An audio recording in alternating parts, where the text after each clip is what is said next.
వాస్తవం. ధర్మం ధర్మం కావచ్చు అప్లికేషన్ ఫామ్ ఎందుకు పెడుతున్నారు? వాస్తవమే. మతము కంటే ముందు హైందవత్వం అనేది కావచ్చు. ఇప్పుడు మతం కంటే ముందు హైందవత్వం అనేది జీవన విధానమే కావచ్చు.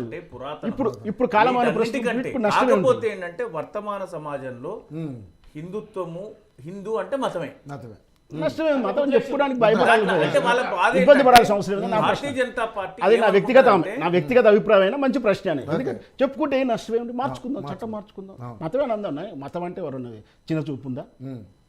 నీకు అర్హతలు కోల్పోతామా? మతం ఏం చెప్పుకుందాం. మతమే అంటే వాళ్ళ ప్రాబ్లం ఏంటంటే రిలీజియన్ బేస్డ్ పోలరైజేషన్ అనేది అదే వాళ్ళకు వాళ్ళ బాధ.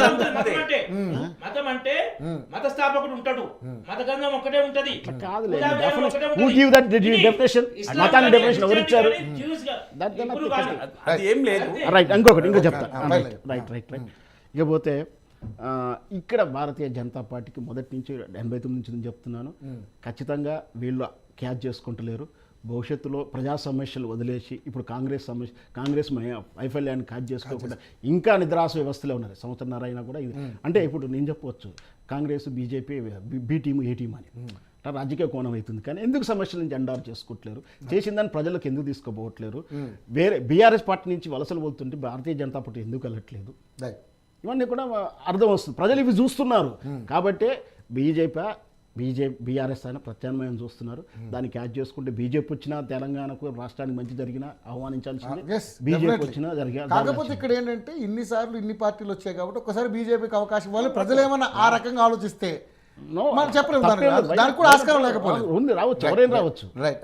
ఫైనల్గా చెప్పండి రామిరెడ్డి గారు, నిజంగానే మరి ఇప్పుడు అంటే మీరు వీళ్ళు అన్నదని కాదు కానీ మీరు ఈరోజు గ్రామాల్లో కావచ్చు నియోజకవర్గాలలో విషయంలో కావచ్చు ఎందుకో పార్టీ మీద పెద్దగా అక్కడ నాయకత్వ లోపమో లేకపోతే మీ పార్టీ బలంగా అక్కడికి వెళ్ళకపోవడం అనేది ఒక పెద్ద సమస్య. సో నిజంగానే మరి ఏ విధంగా దాన్ని క్యాల్కులేట్ చేయబోతున్నారు? చెప్పండి.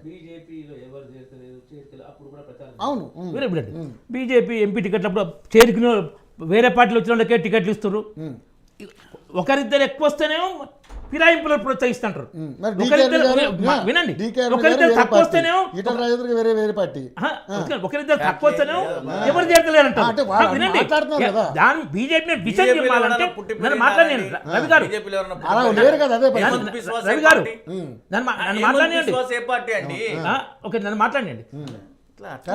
బీజేపీ మీద బురద జల్లాలనుకున్న వాళ్ళు ఒకరిద్దరు తక్కువ చేరితే బీజేపీలో ఎవరు చేరుతున్నారు? బీజేపీ గెలవదంటారు.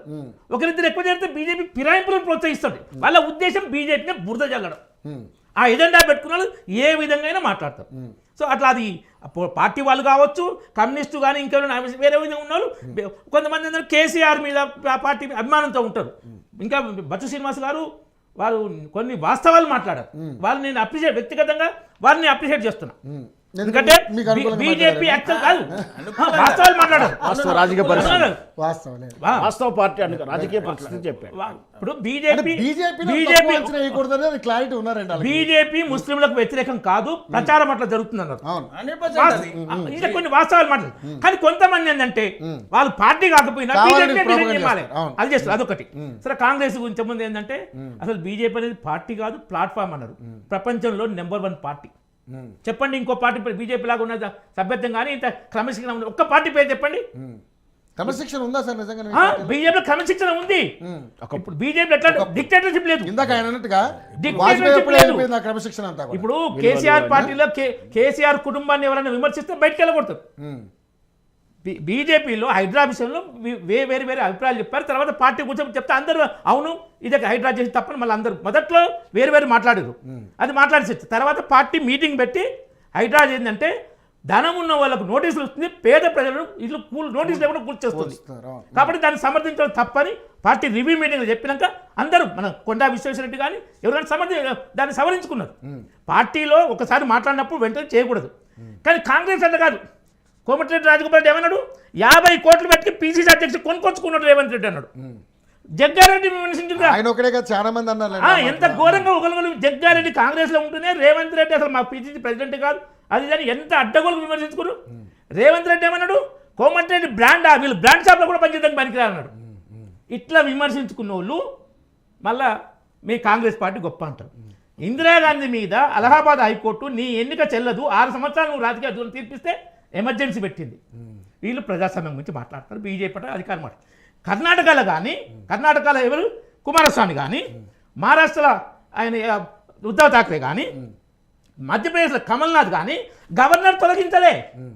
అసెంబ్లీలో మెజార్టీ కోల్పోయి వాళ్ళు రాజీనామా చేశారు. మెజారిటీ కోల్పోయి వాగ్దానం చేస్తే బీజేపీ కూడా కొట్టిందంటారు. నోటికి అబద్ధాలు ఆడుతునికి అంతుండదు. అదే రామారావు గారిని 1984లో గవర్నర్ రామ్లాల్ అసెంబ్లీలో మెజారిటీ చూపించకుండా రాజీనామా చెప్పి డిస్మిస్ చేసి నాగేంద్ర భాస్కర్ కూర్చోబెట్టాడు.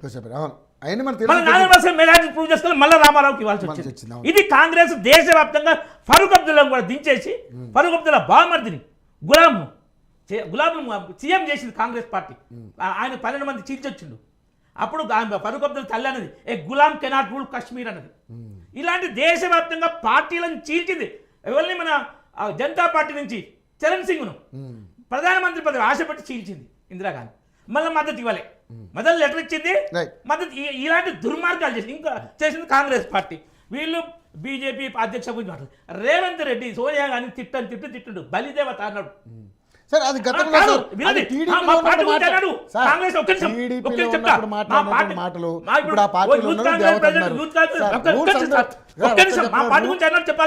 అందరూ కూడా మాట్లాడరు, తర్వాత మాట్లాడతారు. ప్రెసిడెంట్ తో సమానం కాదు state president. Youth Congress president election అయితే పోలీసు పెడతారు, కొట్లాడుతూ మాట్లాడైతే అని. మాది ఇప్పుడు ఏబీపీ బీజేపీ సంబంధం ఉంటుంది, ఏబీపీ బీజేపీ సంబంధం లేదు. ఏబీపీ ఏ ఎన్నికల ఈ యొక్క పోలీసులకు ఇన్ఫర్మేషన్ ఉంటుంది, ఎవరు రాదు, పీస్ఫుల్ జరుగుతుంది. కాబట్టి వరస్ట్ పార్టీ ఒక బెస్ట్ పార్టీని విమర్శించడం అంటే అది మామూలే. అది వరస్ట్ పార్టీని ఎలాగంటారు మీరు? పార్టీ మీ పార్టీని కూడా వరస్ట్ పార్టీ అంటే ఒప్పుకుంటారా? ఇప్పుడు ప్రజల్లో గుర్తింపు వస్తుంది. ఇంకోటి మొన్న అసెంబ్లీ మీరు అంత వరస్ట్ పార్టీ అంటారు, 60 ఏళ్ళు అధికారంలో ఉంది, ఏం చేసినా ఎప్పుడైతే మేము స్వతంత్రం తెచ్చామని ఆ లేబుల్ వాడుకొని నెహ్రూ కుటుంబం పాతుకుపోయితే ఇప్పుడు మొత్తం 10 ఏళ్ల నుంచి ఒక్కసారి కూడా 100 స్థానాలు రాలేదు. తెలంగాణ రావడానికి మేము కూడా కారణం, మీరు కూడా ఎన్నికల్లో వెళ్తున్నారు కదా సార్, దాన్ని ఎలా అంటారు మరి మీరు? తెలంగాణ సిద్ధించడంలో మాది కూడా బీజేపీ కూడా బాగా ఉందా లేదా? బిల్లు పాస్ అదే కదా కాకినాడ తీర్మానం మన ఉద్యమం కారణం. పార్లమెంట్ లో బిల్ పాస్ బీజేపీ మద్దతుడే. కాబట్టి మేము కూడా కారణం ఉంటాం, మేమే తెచ్చిన మనం. కాబట్టి ఫైనల్ గా తెలంగాణలో ఎలా ఉండబోతుంది మీరు? రామారావు టీడీపీ పెట్టినప్పుడు ఎవరైనా గెలుస్తా అనుకుంటా, కాంగ్రెస్ ఘోరంగా ఓడిపోతా అనుకుంటా.